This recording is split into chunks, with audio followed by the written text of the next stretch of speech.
Thanks, it's great to be here.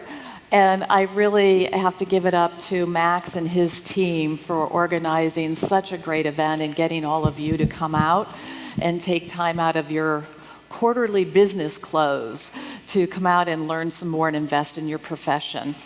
I think as John said, there's not many places where you can go and get an education on sales. I'm going to date myself a little bit here. So I know when I graduated from college, I graduated in hotel and restaurant management. And look what I'm doing today.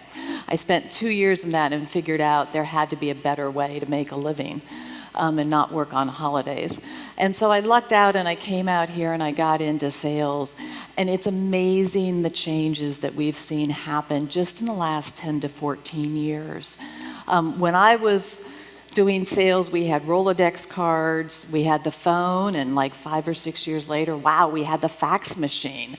It was amazing. And then we got FedEx that could deliver our contracts. And I remember Oracle days, again, dating myself, we had to get a contract in by quarter end. I actually had to go to San Francisco Airport and pick up a fax, not a fax, but a FedEx package with a signed contract in it from the luggage machine. So we've come a really long way, and thanks to a lot of the great Salesforce App Exchange partners, EchoSign and DocuSign, we don't have to worry about those things anymore. But we've seen tremendous, tremendous change with all of the tools coming out today.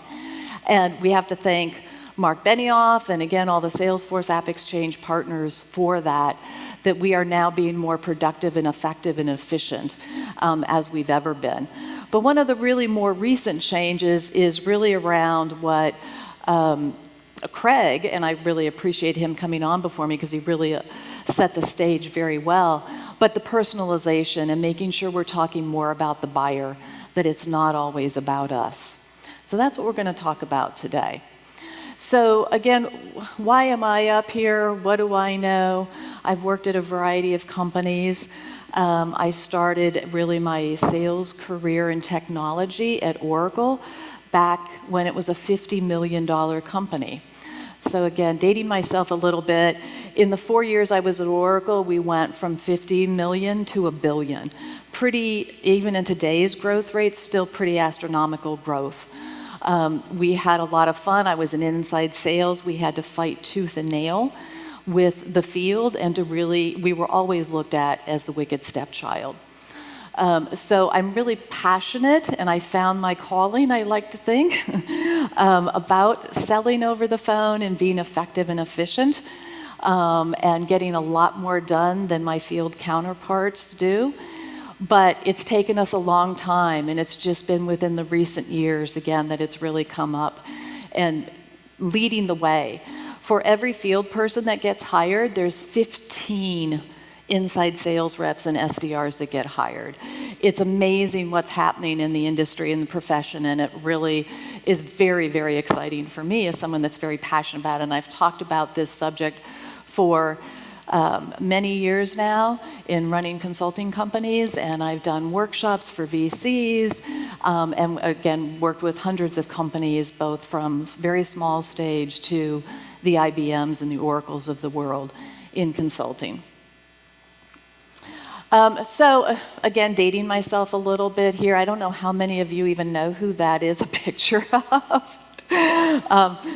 That is Clint Eastwood from 1966. And so today we're going to talk about the good, the bad, and the ugly in a little bit reverse order, but we're going to talk about the buyer personas and the buyer journey and how does that work into really what should be our sales processes. So how many of you have a sales process, a defined documented sales process that you use every day? Okay.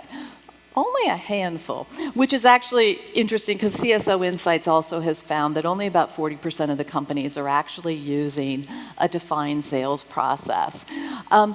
And the companies that are using a defined sales process, over 80% of those companies know that it has actually improved their sales productivity and their sales results tremendously by using a process.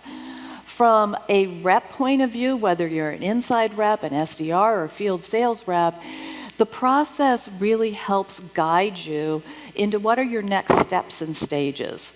And you don't have